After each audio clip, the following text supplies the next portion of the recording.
stage, Nathaniel Kelly. Okay, my title of my essay was Nature's Sublime. The author of the short story I read was Mieko Kawakami, and the short story was Golden Slumbers.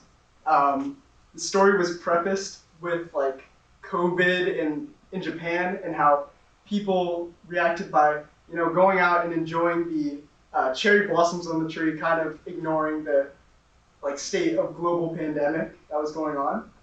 And then the short story begins with a wedding that is kind of idyllic and super nice, but the age difference between the bride and the groom was 54 years, and it was kind of going unquestioned. And then this woman popped up, and she was talking about how the world's in such a terrible state, and she wants to create a new one. And that kind of gets into Kawakami's thesis that she argues times of change and crisis can lead to complacency and conformity felt among many. And yeah, my artist, Caspar David Friedrich, was a German romantic landscaper. This is a portrait of him, by the way. It's not some weird picture I found. He focuses on the sublime. Focuses on the sublime of nature, and the sublime is the awe-inspiring excellence of nature. And another fact about him was he was familiar with death from a young age. So his mother, his brother, his sisters died. So that gets kind of into his work, which you'll see. Okay, so first artwork that I used in my essay was Wander Above the Sea of Fog. And it shows the sublime landscape, one of his common themes in his artwork. And the main figure, he's looking away onto this mute-colored, sublime landscape, which shows contemplation and thinking, which connects back to the people, and he's in some random scene which connects back to COVID, where people were kind of detached from the rest of the world, thinking about COVID and being complacent instead of focusing on the real world. The second art I chose was The Stages of Life. This represents sort of the death aspect in his work, because it shows the different stages of life through the people, but it also shows their lifespans through the boats. As the boats get farther away, they're reaching their inevitable mortality. The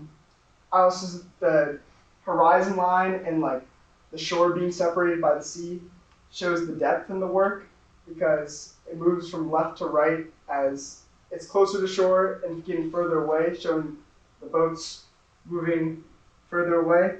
And then once again, this shows a disconnect from society as they're on an island, and it also connects back to the age aspect focused in the wedding, as the two people getting married are in two different stages of life. My third piece of art was The Sea of Ice. This gets into the more terrifying aspects of nature in the sublime, the power of nature, showing the Arctic landscape that's, once again, nice to look at, but also the terrifying aspect showing the unforgiving nature of nature with the shipwreck. The cool color kind of adds to this terrifying feeling that you get from this artwork. And I said this connected back to, once again, the cherry blossoms in COVID, as people are taking the awe of the Arctic in this, but also disregarding the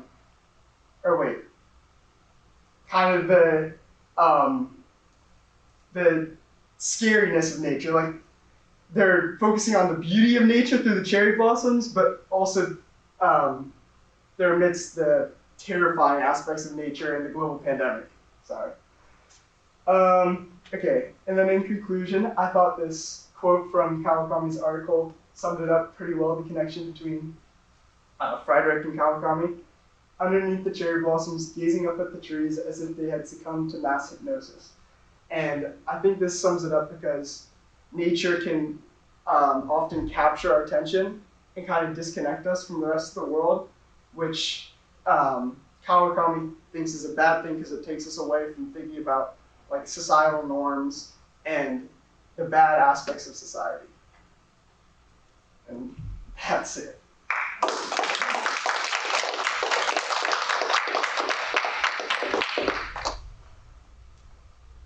Alex? I think your presentation and how you organized it was really clever because you connected every aspect of the original article to the paintings. And I don't know if you noticed this, but it kind of followed like a chronological order. Like first you did like I just blank, but you did follow like how you described it in the beginning, your little summary, and then it all followed in order. Yeah, I like how your photos were like, they all sort of had like, they're all centered around the same theme, but like they had different sort of like moods, I guess, to them. Like the first one's like reverence and like awe, and then like the next one's like more like solemnness, is like you're talking about like mortality and stuff, and like other ships are kind of sailing off, is symbolic. And then the last one was like dangerous. I like how they all sort of had their different mood, even though they're kind of supporting the same point. I really like how you select the article and then focus on that topic and then relate it to how this artist to reflect same kind of situation, but in a way of showing nature. Mm-hmm. And I can see the connections between the article and the works. I like it as well. Oh, sorry. You said that Kawakami's argument was basically that getting lost in nature is bad, but do you think that your artist, Frederick, I don't remember his last name, would agree with that based on the fact that he is always painting getting lost in nature? Well, I mean, I think he's representing the power of nature, being familiar with death. He understood that nature had the power to be better than humans, or overpower humans, as he also showed in the shipwreck. So I think he shows, I think the connection is the power of nature. Kawakami showing nature has the power to distract people from what's really important, and he shows the power of nature through beauty, but also the terror in the shipwreck. Doesn't his facial expression sum that up? It's kind of disgusting though. Yeah, he looks traumatized. Oh, no, I was just gonna say that I like how your shorts match your shirt. Oh, I appreciate that. And Deepa, did you want to say something? Or? No. I think everyone else. Okay. And everything I would have said has already been expressed, so thank you very much, Nico.